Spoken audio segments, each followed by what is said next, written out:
कांग्रेस पर भारी। नमस्कार, मैं आपके साथ के राणा, एएमवी नेटवर्क देख रहे हैं आप। लोकसभा चुनाव में कुछ महीने ही बाकी हैं, लेकिन बंगाल में सीट शेयरिंग का फॉर्मूला सुलझने का नाम नहीं ले रहा है। सीट बंटवारे में देरी से ममता बनर्जी का सब्र टूटने लगा है। ममता बनर्जी ने एक बार फिर से क्षेत्रीय दल के नेतृत्व में चुनाव लड़ने की बात कही है। यह पहला मौका नहीं है जब ममता ने इस तरह की मांग की हो। ममता इससे पहले भी इस तरह की मांग कर चुकी हैं। ममता ने कांग्रेस को नसीहत देते हुए कहा कि कांग्रेस स्वतंत्र रूप से 300 लोकसभा सीटों पर चुनाव लड़ सकती है, पर बाकी सीटें क्षेत्रीय दलों के लिए छोड़ी जानी चाहिए। इसी मुद्दे पर आज हम चर्चा करेंगे, लेकिन उससे पहले यह रिपोर्ट देखिए।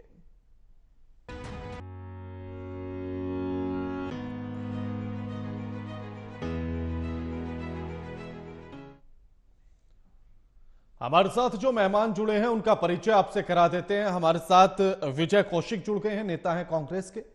बिनू मेनन हमारे साथ जुड़ गए हैं, बीजेपी के नेता हैं। और संजय चक्रवर्ती हमारे साथ जुड़ गए हैं, टीएमसी के नेता हैं। आप तीनों का स्वागत है एएमवी नेटवर्क पर। विजय जी, इतना कंफ्यूजन क्यों है सीट शेयरिंग को लेकर? सब जगह कुछ ऐसे ही पेंच फंसे हुए नजर आ रहे हैं। चुनाव सिर पर आने की तैयारी में और अभी तक सीटों का बंटवारा ही नहीं हो रहा। पश्चिम बंगाल की अगर बात है तो वहां कांग्रेस का जनाधार बढ़ा है। हमारे कार्यकर्ताओं के माध्यम से जो हमें फीडबैक मिला है और जिन सीटों पर हमारी जीत की पूरी उम्मीद है, उन सीटों को कतई भी हम नहीं छोड़ेंगे, चाहे ममता बनर्जी हमसे कुछ कहें या ना कहें। 2019 में 2 सीटें जीती थी आपने लोकसभा चुनाव में, और वोट परसेंटेज था आपका 5.7। 2014 में मोदी जी सत्ता में आए थे, लेकिन उससे पहले कांग्रेस सत्ता में थी ना जी। उससे पहले हम जीते थे ना चुनाव। नहीं, तो बात तो आप वर्तमान स्थिति की करेंगे ना। आप बात वर्तमान स्थिति की कैसे कर सकते हैं? अच्छा, फिर कौन सी स्थिति की करनी चाहिए आप बता दीजिए मुझे। क्या आपके पास ऐसा कोई पैमाना है कि भी आज स्थिति यही है? आप बता दीजिए मुझे। हाँ, तो आज की स्थिति पर ही बात करेंगे ना हम। हाँ, तो हम जो आज की स्थिति के आधार पर बात कर रहे हैं, उन परिस्थितियों के मुताबिक ममता बनर्जी हमें सीट देना ही नहीं चाहती। इस आधार पर आप कितनी सीट चाहते हैं वैसे पश्चिम बंगाल में? विजय जी, कितनी सीट चाहती है कांग्रेस? देखिए, हम तो बराबरी का हक चाहते हैं, क्योंकि आज भी देश भर में कांग्रेस का कार्यकर्ता मौजूद है। नहीं, मेरा सवाल ये इसीलिए है कि बराबरी का हक किसके साथ? 21 सीटें आप चाहते हैं या फिर और कम चाहते हैं, क्योंकि वाम दलों को भी वहां सीट देनी होंगी, तो मैं वो पूछना चाहता हूं, किसकी बराबरी? भाई, सीधी सी बात है कि भी हम ममता बनर्जी की बराबरी करेंगे, और उनमें से जो हम सीटें छोड़ेंगे वो वाम दलों के लिए छोड़ देंगे।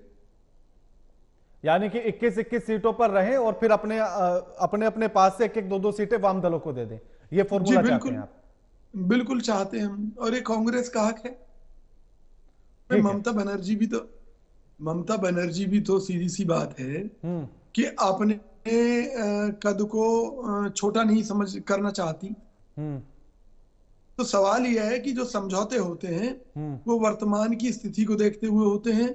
कुछ कटौती उनको करनी होती है, कुछ हमको करनी होती है। अगर आप हमें 2019 वाले हाशिए पर रखेंगे तो फिर समझौते की जरूरत ही क्या है? यही तो सबसे बड़ा सवाल है कि एक तरफ आप कह रहे हैं कि हम सब एक हैं।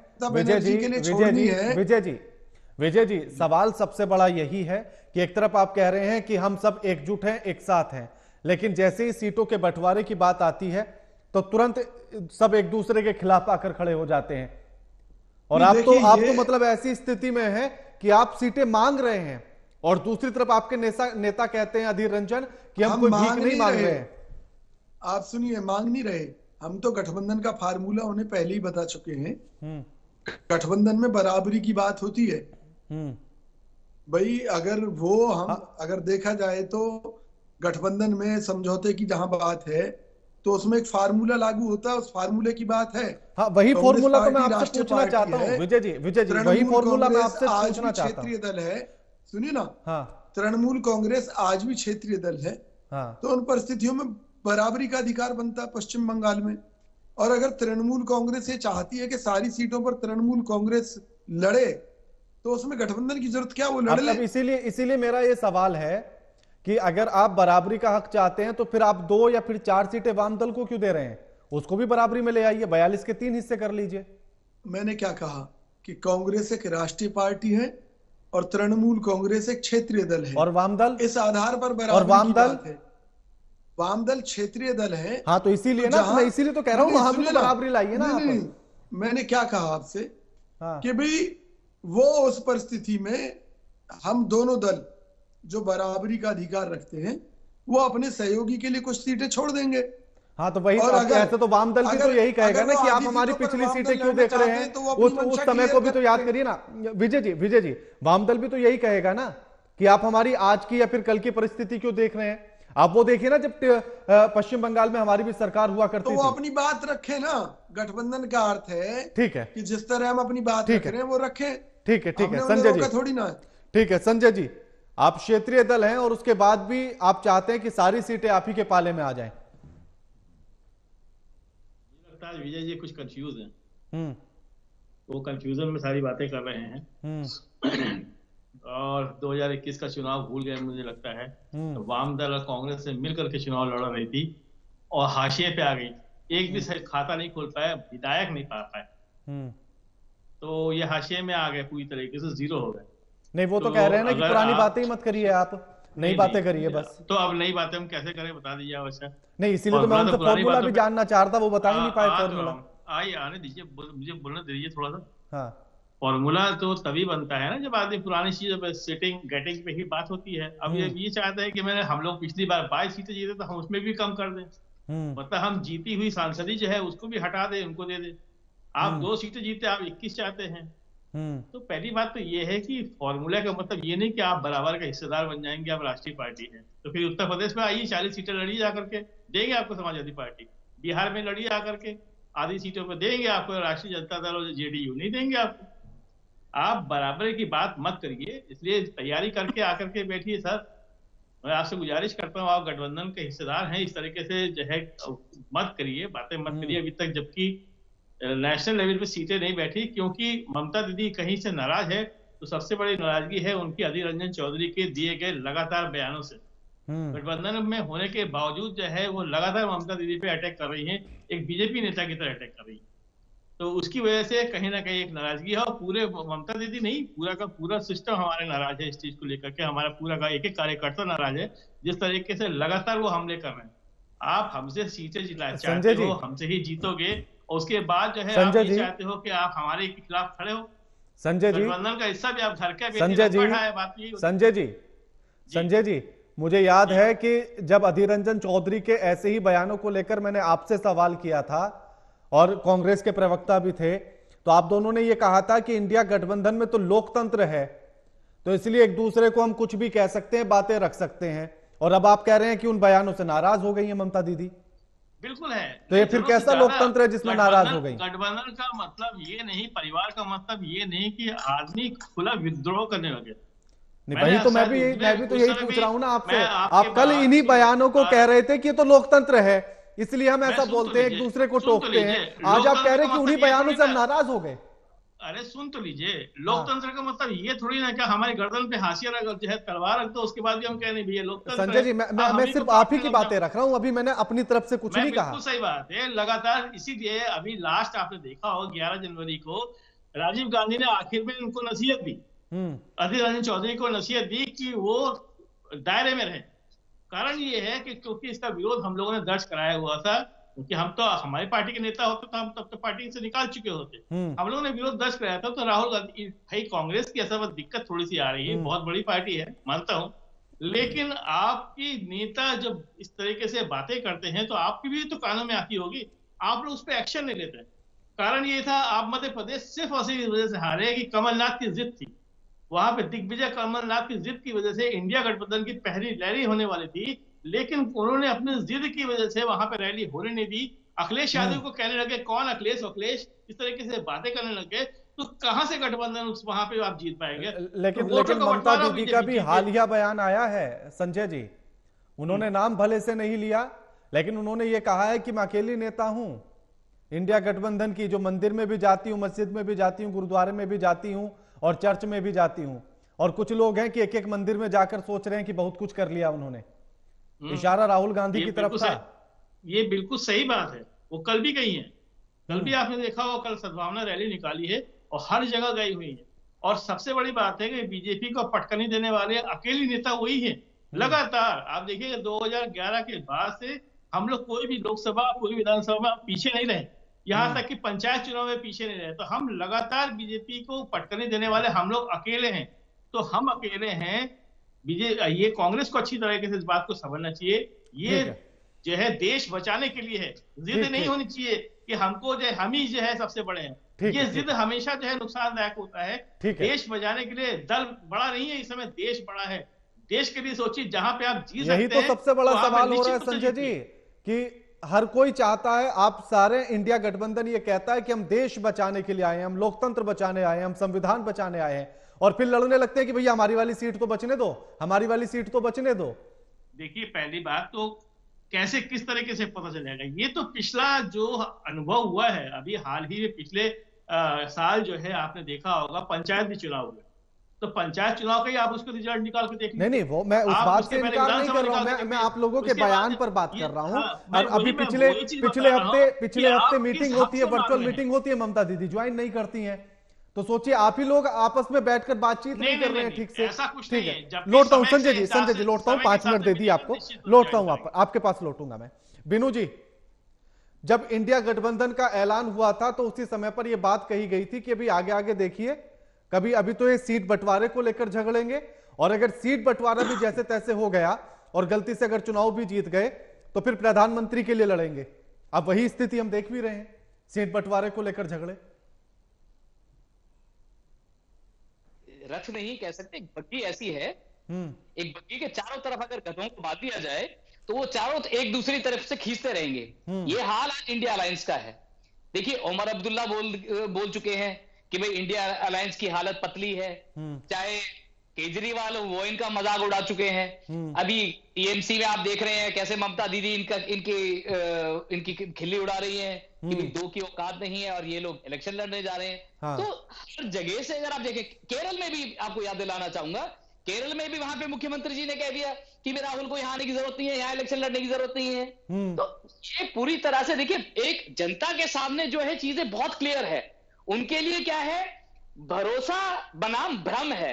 एक तरफ तो जो है मोदी जी के नेतृत्व में भरोसे वाली एनडीए की जो गठबंधन है और पूरा जो रिपोर्ट कार्ड है वो सामने है, और दूसरी तरफ भ्रम की राजनीति है। एक महत्वाकांक्षी दिशाहीन पार्टी, एक दिशाहीन अलायंस जो बना हुआ है, जो आपस में आज तक जो है सीट नहीं बांट सकी, कल नेता कहां से चुनेंगे? ये आपको याद होगा 18 जुलाई की शायद बात है इनकी, जब पहले मीटिंग हुई थी। उस मीटिंग के बाद इन्होंने तय किया था कि भाई हफ्ते भर में इनकी कोऑर्डिनेशन कमेटी बन जाएगी। हाँ। और कोऑर्डिनेशन कमेटी के बाद हफ्ते भर में इनके सीट्स डिसाइड हो जाएंगे। वो तो आज तक जो है वो ना कोऑर्डिनेशन कमेटी का पता चला, कन्वीनरशिप तो ये कन्वीनर तो ढूंढ नहीं पा रहे हैं।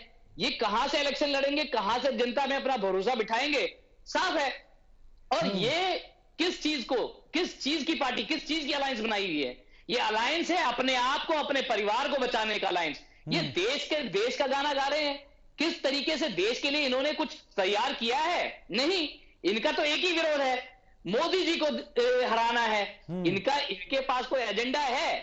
सारा एजेंडा, सब चीज लोगों के सामने फेक है, तो सारी चीजें लोगों के सामने क्लियर है। भरोसा बनाम जो है भ्रम है। हाँ। तो लोगों के लिए सब कुछ क्लियर है। हाँ, बिल्कुल। संजय जी कहिए, आप कुछ कहना चाह रहे हैं इस पर? मैं थोड़ा सा बीजेपी के प्रवक्ता को कुछ ज्ञान देना चाहता हूँ। हाँ। इसियानी बिल्ली खंबा नोचे, मतलब सुई चलनी से कहते तेरे नीचे 72 छेद।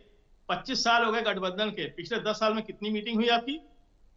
कितनी हुई? जितने आपके गठबंधन के लोग थे छोड़ के भाग खड़े हुए, कहाँ है पुराने वाले साथी आपके? शिवसेना, आपके अकाली दल, ये सब बड़े बड़े दल थे, आपके जेडीयू सब थे, ये सब छोड़ छाड़ के भाग खड़े हुए।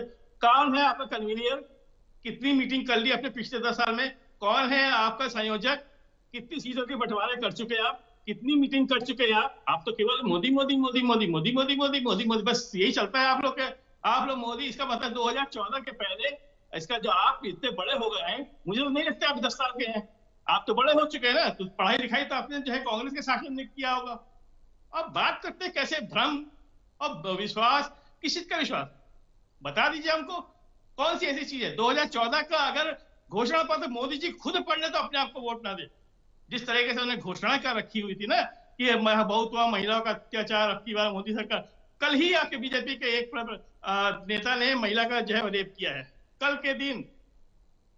तो आप लोग जो है इस तरह की बातें मत करिए। बहुत ही पेट्रोल डीजल की मार हो गया, 2 करोड़ रोजगार, 15 लाख रुपए। संजय जी आप बता दीजिए मुझे। संजय जी मुद्दा मत भटकाइए। संजय जी मुद्दा ये है ही नहीं, अभी सरकार के काम पर मैं बात ही नहीं कर रहा। मेरा सवाल इतना सा है, देखिए सुनिए ना संजय जी सुन लीजिए ना पहले। संजय जी हाँ नहीं सुन तो मैं भी कुछ कह रहा हूँ ना, आपको टाइम दिया मैंने पूरा, मैंने आपको पूरा टाइम दिया है संजय जी। आप लोग आंखें बंद करके मुंह बंद करके क्यों सुनते हैं? हम लोगों को भी तो सुन लिया करिए। उनको भी टोका है, आप पहली बार तो नहीं बैठ रहे मेरे साथ संजय जी, आप पहली बार तो नहीं बैठ रहे हैं ना मेरे साथ। इससे पहले की डिबेट भी आपने मेरे साथ की है, क्या तब नहीं देखा आपने? जवाब दिए मैं चुप नहीं रहता। हाँ ठीक है विजय जी ऐसी स्थिति दिल्ली में, ऐसी स्थिति बिहार में, ऐसी स्थिति गुजरात में, और फिर कई जगह तो आपने ऐलान कर दिया कि हरियाणा, मध्य प्रदेश, राजस्थान, इन जगहों पर तो हम अकेले चुनाव लड़ेंगे, आंध्र प्रदेश, तेलंगाना में भी और नॉर्थ ईस्ट के और राज्यों में भी, कि वहां कोई नहीं आएगा और बाकी सब जगह हम सीट मांगेंगे। देखिए गठबंधन में एक लोकतांत्रिक व्यवस्था है, सभी पार्टियों को अपनी बात रखने का अधिकार है, लेकिन उन्हीं बातों से नाराज हो गई है ममता दीदी। तो ठीक है मना लेंगे, क्या दिक्कत है? नाराजगी वहीं होती है जहां लोकतांत्रिक व्यवस्था है। मोदी जी के बारे में कभी सुना है कि उनसे कोई उनकी पार्टी नाराज है? हाँ छोड़कर जरूर भाग जाती है बगैर कहे। 2 दल उन्हें छोड़कर भाग चुके हैं और 26 दलों के गठबंधन के साथ अभी भी मैदान में मोदी जी। जो मोदी जी ये कहते थे कि भी एक अकेला मोदी सब पर भारी, अब उसको लग गई गठबंधन की बीमारी, क्योंकि जैसे ही उन्होंने सुना कि कांग्रेस क्षेत्रीय दलों से गठबंधन कर रही है, डर गए। क्योंकि काम के नाम पर, डेवलपमेंट के नाम पर तो कुछ है ही नहीं, रोजगार के नाम पर कुछ नहीं है, तो मोदी जी डर गए। अब उन्हें राम जी का सहारा है। आप देखिए ना अयोध्या में राम जी की शरण में क्यों गए मोदी जी? क्योंकि उन्हें मालूम है कि बेरोजगारी के मुद्दे पर अब भगवान ही कुछ कर सकते हैं। तो विजय जी मंदिर विदेशी कर्ज के मुद्दे पर विजय जी मंदिर तो आप भी घूम रहे हैं। नहीं बिल्कुल घूम रहे हैं हम, हमारी आस्था है। मैं इसी, अब चलिए आपने सवाल छोड़ ही दिया मेरे लिए तो मैं पूछ लेता हूँ। लेकिन हम बीजेपी अयोध्या जाती है, आप बाकी मंदिर जाते हैं, दोनों में फर्क क्या? फर्क सबसे बड़ा एक है हाँ कि मोदी जी महंगाई के मुद्दे पर, बेरोजगारी के मुद्दे पर, विदेशी कर्ज के मुद्दे पर, सरकार के घोटालों के ऊपर बात नहीं करते, जो कि सरकार का फर्ज है। और विपक्ष में होने के नाते हमारा इन मुद्दों को उठाने का फर्ज है, हम वो भी उठा रहे हैं और मंदिर भी जा रहे हैं। भारत जोड़ो यात्रा के समय कितने मंदिर गए थे राहुल गांधी? तो मैंने कब मना किया?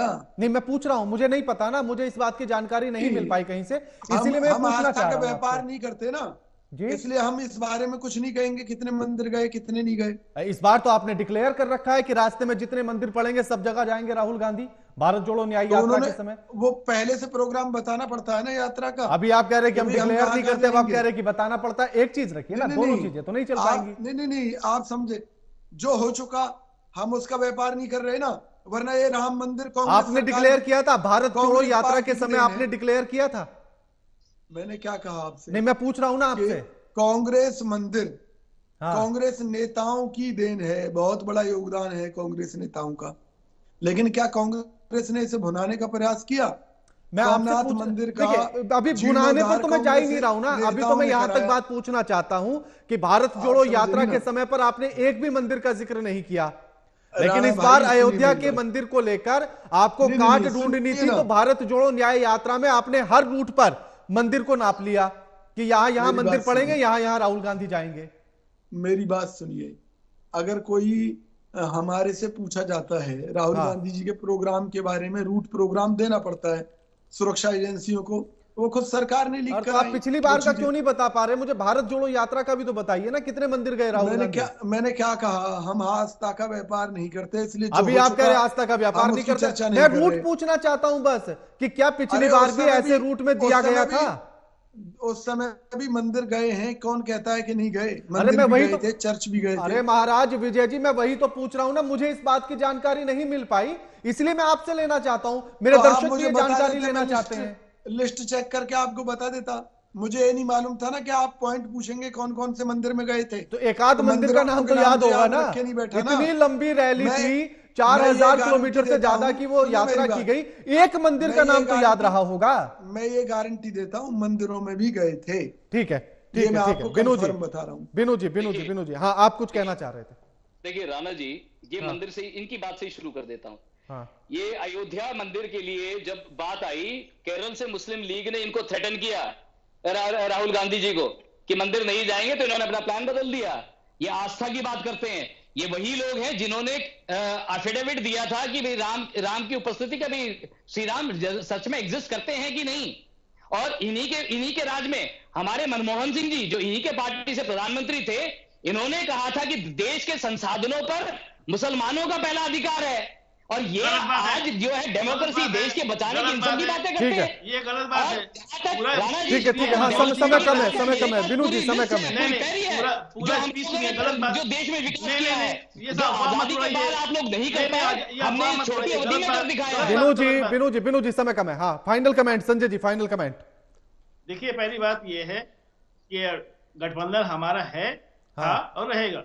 सीट कैसे बांटेंगे? पश्चिम बंगाल में सीट कैसे बांटेंगे? बिल्कुल सीटें एकदम सही से सीटें बंटवारा हो जाएगी। 50-50 हम लोग में कहीं कोई दिक्कत नहीं है। 50-50 जैसा विजय जी चाह रहे हैं, 50-50 वो पता चलेगा जब जो अपने विजय जी हंस रहे हैं, आप उनको मैं बता दूं, पहले अपना घर देख लीजिए, आपका घर सुरक्षित है कि नहीं। विजय जी की मांग है कि 50-50 हो, आप कह रहे हैं दो, तो कहां तक सहमति बनाएंगे? बिनू जी समय कम है।